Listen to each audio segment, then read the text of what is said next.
E é isso que a gente vê, o padrão das coisas, né? Profecias bíblicas. Então, por exemplo, Gog e Magog. Você vê o tabuleiro de xadrez no Oriente Médio pronto. Você vê ali a Rússia na fronteira com a Síria. Pô, quando que a Rússia veio lá de cima, que é, né, é um dos países que faz parte da coligação de Ezequiel 38, da guerra de Gog e Magog.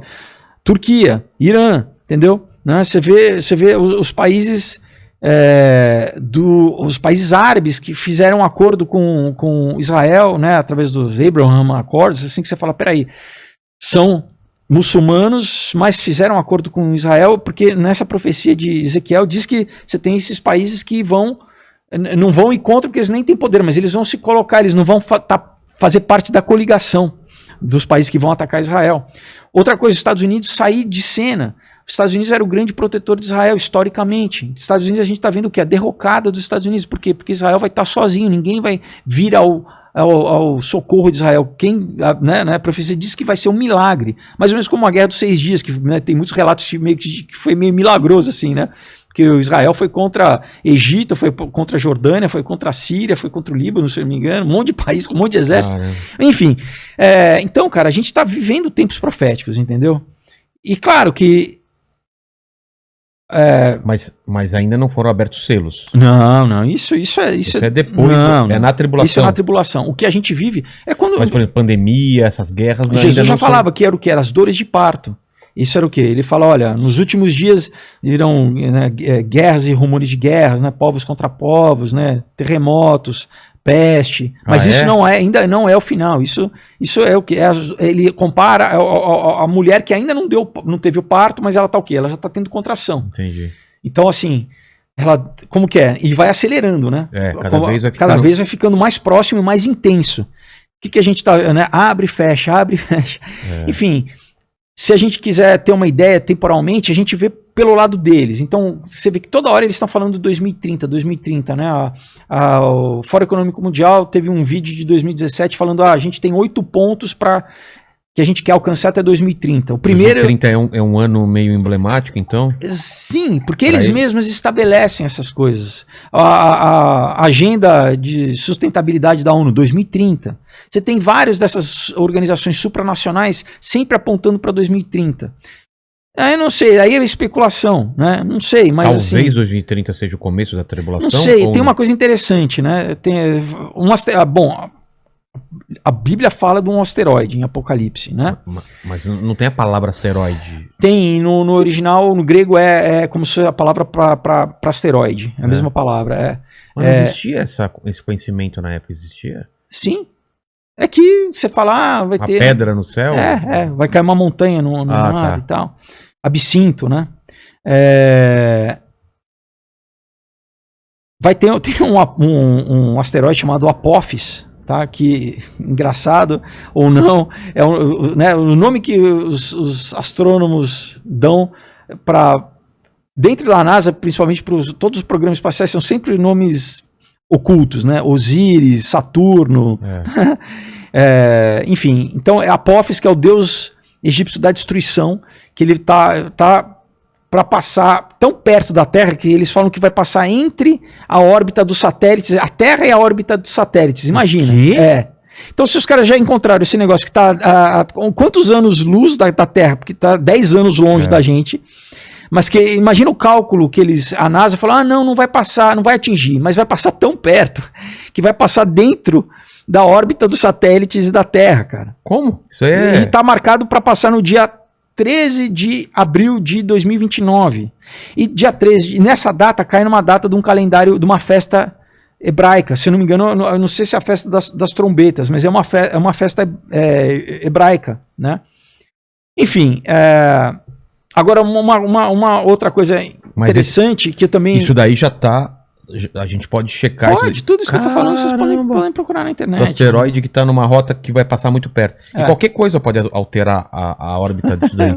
Para mais perto ou para mais longe, né? Aí você fala, por que os CEOs do mundo inteiro estão comprando bunker na Nova Zelândia? Você já leu essa matéria, não?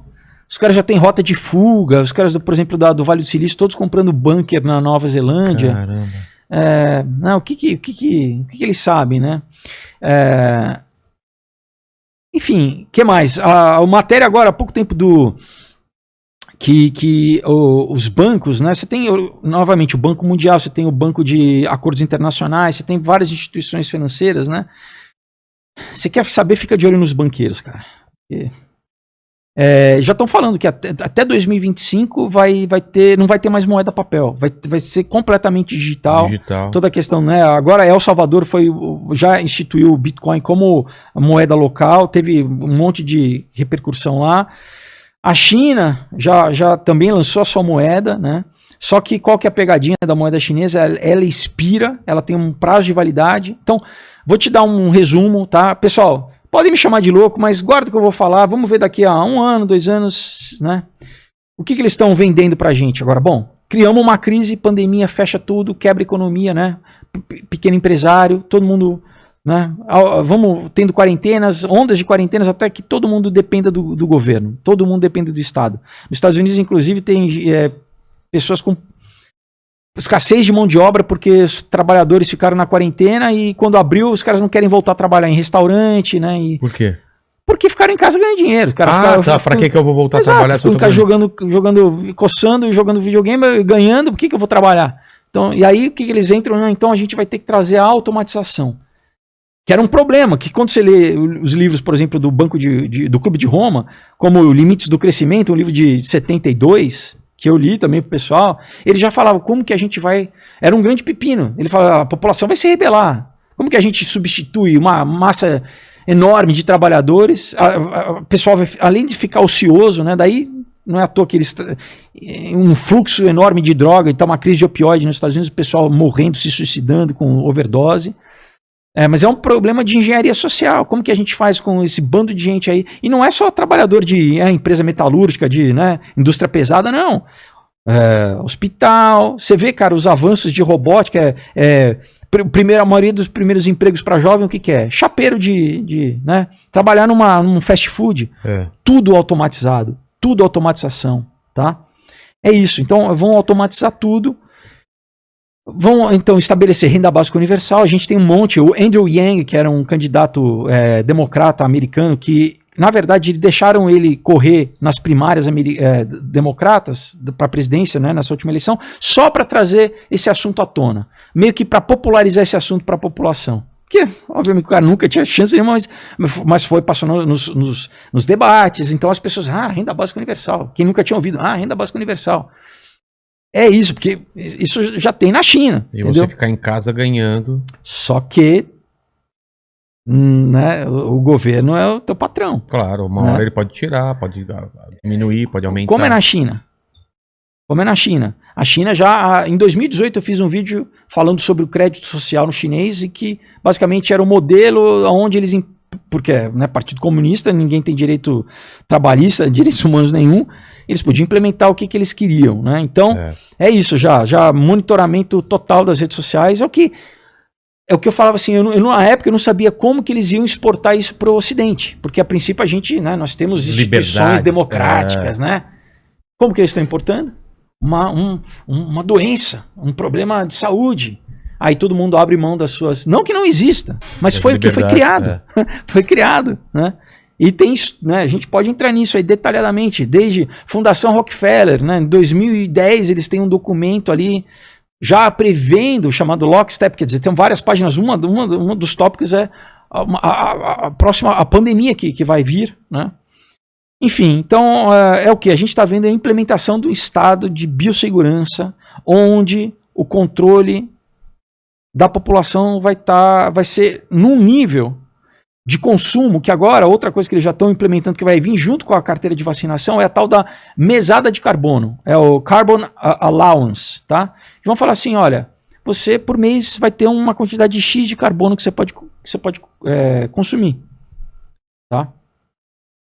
Você não pode consumir além disso. Então eles vão controlar, literalmente, e já tem... Controlar o quê? Controlar o que você come, o que você veste, o que você consome. Acabou iniciativa privada, acabou propriedade privada. O primeiro ponto desse vídeo do Fórum Econômico Mundial que eu te falei é: você não vai ter nada e você vai ser feliz. Você fala, eu não vou ter nada? Como assim? Se eu não tenho nada, quem que vai ter tudo? O Estado? que é o que a gente está caminhando é um Estado que é essa mistura de corporação com... isso que eu ia falar, porque... que é a tecnocracia. Antigamente, o que acontecia? A gente tinha HDs e HDs com todas as fotos, vídeos e tudo mais. Agora fala, não, deixa aqui na nuvem. Você pega aqui. Antigamente tinha filme VHS, depois DVD. Digitalização de tudo. Assina aqui os canais de streaming, tá tudo aqui. Quando você quiser, você pega, mas não é nada seu mais. Você parou de pagar, você não assiste mais. Qual que é o próximo passo? Não é só a digitalização de todo o conteúdo, é a digitalização da gente, das nossas relações. A gente já está vivendo isso. Tudo é teleconferência, é teleaula, telemedicina. A gente está vivendo uma digitalização, porque tudo que fica no virtual tem controle, é controlável, é rastreável. Se eu encontro com você numa praça, a gente conversou. Agora, se eu entro com você num chat, tá registrado, tá gravado, é censurável, é editável. Inclusive, agora o governo australiano, semana passada, declarou que ele tem autoridade para cancelar as contas de qualquer pessoa, qualquer conta social, pode invadir e pode alterar as contas de qualquer cidadão. Caramba. Tá? Daí você me fala, peraí, isso é China ou isso é Austrália? Por que a Nova Zelândia, os países do Commonwealth, né, que eram as ex-colônias britânicas, cara, você está vendo uma implementação totalitarista absurda. Eles fizeram já na Austrália agora campo de concentração, igual na China tem o dos Uyghurs, né, e do Falun Gong para os cristãos, que ninguém fala dos cristãos, falam só da minoria islâmica, né, os Uyghurs. A Austrália está fazendo campo de concentração. Há mês atrás vazou no Congresso canadense, lá congressistas falando também de resolução de criar campo de concentração. Cara, mas falando a questão, e agora, de realidade virtual, de realidade aumentada. Pra gente que cresceu sem isso, é uma coisa. Agora, para uma criança que cresceu nisso, com o que eles estão trazendo, agora a Ray-Ban fez agora uma parceria, eu não lembro, acho que é com o Facebook, com a Microsoft, do óculos Ray-Ban com realidade aumentada. Quando uma criança crescer e passar nesse mundo que ele está andando, eles fizeram o teste, né, alguns anos atrás, o lance lá do Pikachu, do Pokémon. Aquilo era um teste, cara, para ver como que a população iria reagir. Daí você viu os caras na rua deixando emprego, indo lá atrás do Pokémon. E quando todo mundo viver imerso nisso, cara, a realidade que a gente vive, o cara não vai querer viver na realidade, porque a realidade aumentada é muito mais legal. É muito mais legal. É muito mais legal. O cara não vai querer, ele não vai querer. Da mesma forma que você não sai de casa sem o celular, o cara não vai querer sair sem o óculos. Da mesma forma que muita gente prefere a versão com filtros do Instagram do que sua versão real. A gente já tá vendo isso. Isso não, cara, isso é feito de propósito, isso não é à toa. Meninas lindas que usam alterando para ficar parecida com os filtros. Cara, novamente, ainda não caiu a ficha. Vai acabar de estrear nos Estados Unidos um desses programas de cantor, né? Chamado Alter Ego, que o cantor, o que aparece é o alter ego do cantor. É um avatar. É um avatar do cantor. Caramba. E para popularizar. Claro. E aí vai ter as histórias, não, porque eu não me identifico com... E o que eles estão fazendo? Com que você, com essa nova geração, não se identifique com a sua biologia. Toda a questão de ideologia de gênero, papapá. Então eu ia falar, né, citar tem um cara chamado Martin Rothblatt, tá? Que é um bilionário, CEO, ele criou a Rádio Sirius nos Estados Unidos, um cara bilionário, tem um monte de patente, o cara ele com 40 anos ele fez a transição, virou Martina Rothblatt, tá? E ele tem um livro que está à venda na Amazon chamado From Transgender to Transhumanism. Então, primeiro, a gente desensibiliza você, primeiro com o teu gênero, é a forma mais fácil. E depois a gente vai levando para o transhumanismo, para você perder a humanidade. A humanidade, você cada vez se identificar menos com o teu corpo. Inclusive já tem grupos ali na Inglaterra, por exemplo, de biohackers que falam isso. Falam assim, eu não gosto de ser humano, de ter mão, eu quero ser um ser que vive no mundo virtual. Eu quero a desvirtualização. Isso, se a gente for trazer na parte metafísica, isso é basicamente gnose. Tá? A gnose fala que o que Deus criou é mal, que Deus, na verdade, o Deus criador bíblico, ele é mal, a criação é má, tá? E que aprisiona o homem, que nós somos presos aqui.